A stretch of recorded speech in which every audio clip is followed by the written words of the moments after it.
Hi everybody, welcome to my channel. For today's video I will be talking about the things that I realised through doing yoga and I guess kind of lessons I've learned since I've started doing it. I try to do it every day, most days I do it. I try my best to do as much as I can and I have my own little list here. But before we get into the actual video properly, I want to just say that my podcast will return on the 31st of Jan, 10 a.m. UK time zone. Is it GMT? I think it's GMT.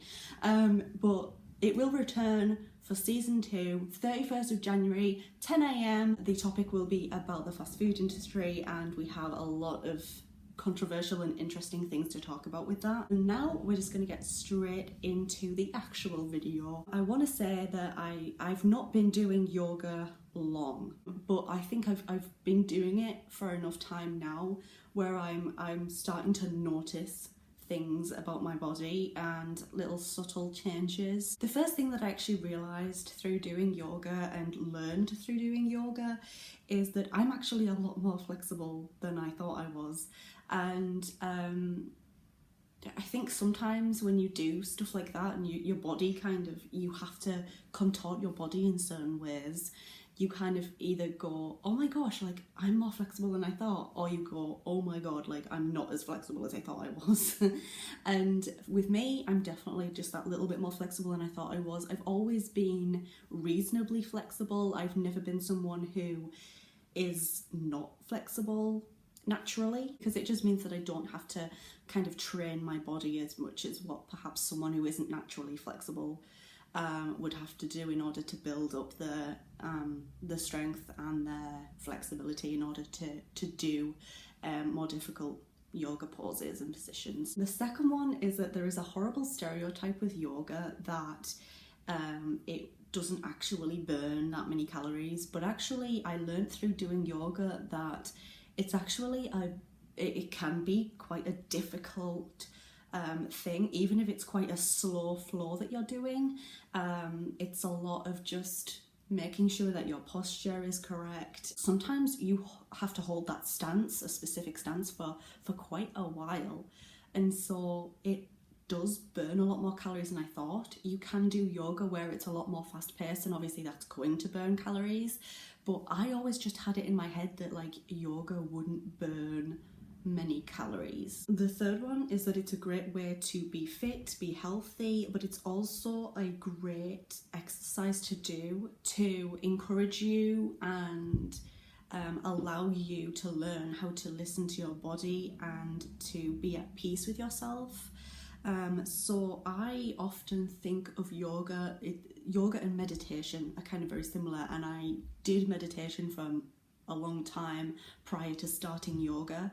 So I think if you're struggling to, when you're doing yoga, connect with your breath, your body, your mind and your spirit, I would definitely suggest that you start doing meditation as well.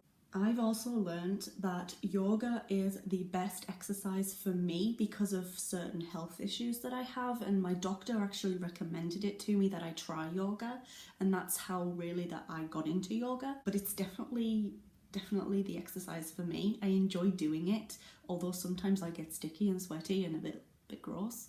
There's a part of me that enjoys doing it quite a lot, so that's good. Many people do think, I'm sorry if I keep looking down by the way, I'm like having my notes here so that I know what I'm talking about and know that I'm going to bring up everything that I want to. But people do think that you have to be naturally flexible in order to do yoga. And that's completely false. I actually thought the same. And that's how I got so surprised that, oh my gosh, I'm actually more flexible than I thought I was. Because I was like, but I'm not this extremely flexible person.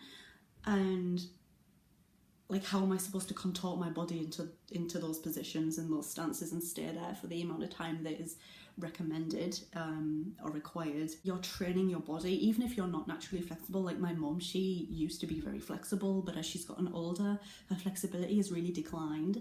And so she does do yoga sometimes with me. She doesn't do it as often as I do, but she definitely does it. And when she does it with me, I've noticed improvements in her flexibility already, and she's only done it like a few times with me, so it's really good, and you can train your body to become flexible. You don't have to be naturally flexible like me in order to participate in yoga. It's all really about working with your body, working with what you have, and then pushing yourself a little bit each time you do it in order to get to where you want to be or you need to be. One of the things that I love the most about yoga is actually just how the movements flow on from each other very, very well, and everything's just kind of this smooth transition.